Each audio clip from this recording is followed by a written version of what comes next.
There is a financial force that no budget app accounts for, no investment strategy protects against, and no raise can outrun.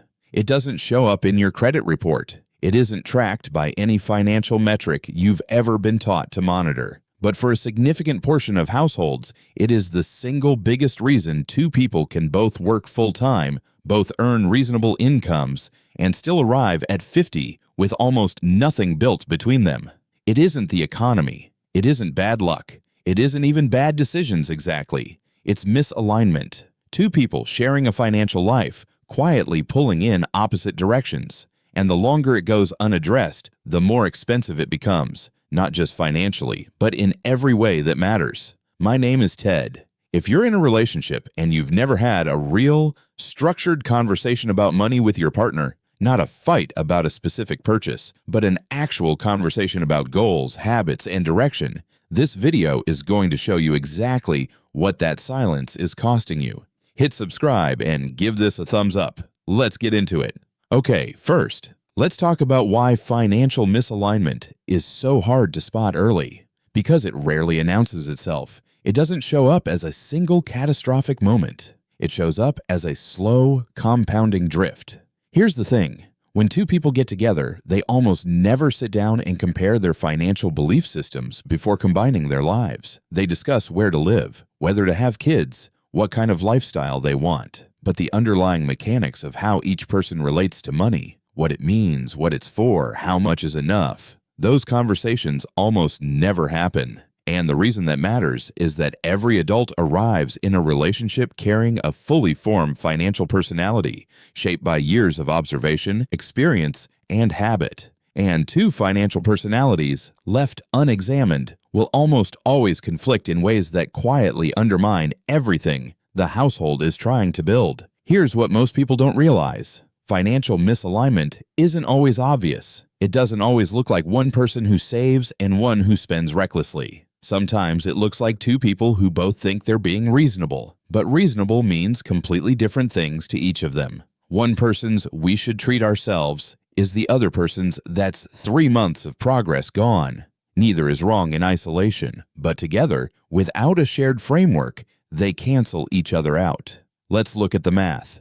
Two people each earning $50,000 a year, combined household income of $100,000. If they're fully aligned, same savings target, same spending boundaries, same investment direction, and they consistently direct 20% of their income toward wealth building, that's $20,000 a year going to work for them. Over 20 years at a 7% average return, that household builds roughly $870,000. Now compare that to the same household with the same income, but with financial misalignment. One partner saves aggressively, the other spends freely. The net savings rate drops to 5%, not because they're irresponsible, just because they're pulling in different directions and the friction costs them. That's $5,000 a year going toward wealth building. Same 20 years, same return rate. That household builds roughly $218,000. The income was identical. The difference, $650,000, came entirely from misalignment.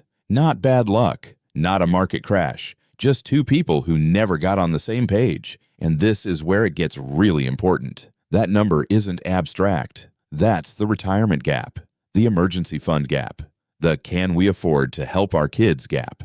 The financial misalignment that felt manageable in year 2 of a relationship is the wealth gap that defines year 30. Here's the insight most people miss. Financial misalignment in a relationship isn't a character flaw. It's an architectural problem. Two people built their financial habits completely separately for years before ever sharing a financial life. And then they combined those lives without ever building a shared financial structure to replace the individual ones. The result isn't malice. It's just two separate systems trying to operate as one without a blueprint. So if misalignment is the problem, what are the specific ways it shows up? 3 things, and each one compounds differently. The first is the spending gap. This is the most visible form of misalignment and usually the one that generates the most conflict. One partner has a high tolerance for spending, eating out, upgrading, buying for convenience.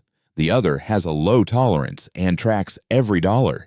Neither habit is irrational on its own, But in a shared financial life, the spender's behavior erodes the saver's progress. And the saver's frustration creates tension that erodes the relationship. The spending gap doesn't just cost money, it costs goodwill. And over time, the resentment that builds around money becomes its own kind of damage, one that financial recovery alone can't fix. The second is financial infidelity. This one is less talked about, but more common than most people assume. Financial infidelity is when one partner hides financial behavior from the other. An undisclosed purchase, a secret credit card, debt that isn't mentioned, spending that gets quietly absorbed into a category the other partner doesn't monitor. Studies estimate that roughly 1 in 3 adults in committed relationships have committed some form of financial infidelity. And the reason it happens is almost never greed. It's usually shame or conflict avoidance, or a genuine belief that the other partner would overreact. But the cost isn't just the hidden money. It's the compound interest on the broken trust. Because when financial infidelity surfaces, and it usually does, the damage to the relationship is almost always larger than the financial amount involved. The third is the absent goal conversations. This is the quietest and most expensive form of misalignment because it doesn't create visible conflict. Two partners who simply never aligned on what they're building toward. No shared retirement target. No agreement on when they want to be mortgage-free. No shared position on investing versus spending versus giving. Not because they disagree, but because they never discussed it. And without a shared destination, every financial decision becomes a negotiation from scratch. Should we take the vacation? Should we renovate? Should we buy the car now or wait? Without a shared framework, these conversations are exhausting, recurring, and often unresolved, and the energy lost to those unresolved conversations is energy that never went into actually building anything. Let me give you a simple way to think about it. Imagine two people are rowing a boat.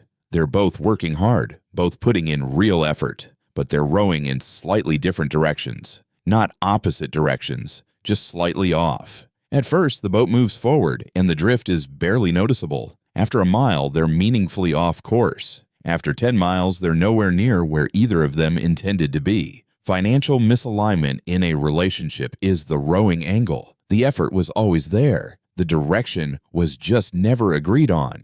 Here's what it comes down to.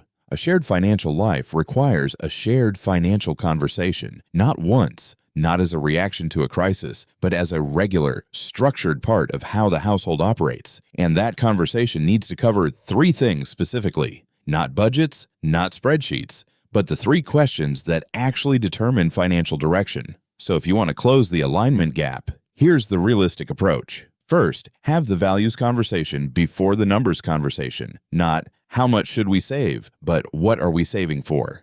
What does financial security mean to each of you? What does freedom look like? When do you want to stop needing to work? The numbers follow from the values. But most couples try to agree on numbers before they've agreed on values, and that's why the numbers conversation always turns into an argument. Second, establish full financial transparency as a baseline. Both partners should know the complete financial picture, every account, every debt, every recurring expense, not to audit each other, but because shared decisions require shared information. Financial infidelity almost always grows in the dark. Transparency doesn't eliminate disagreement, but it eliminates the environment where hidden behavior can take root. Third, build a shared financial review into your routine. Once a month, 30 minutes, looking at the same numbers together, not to assign blame for what was spent, but to track progress against the shared goals you agreed on.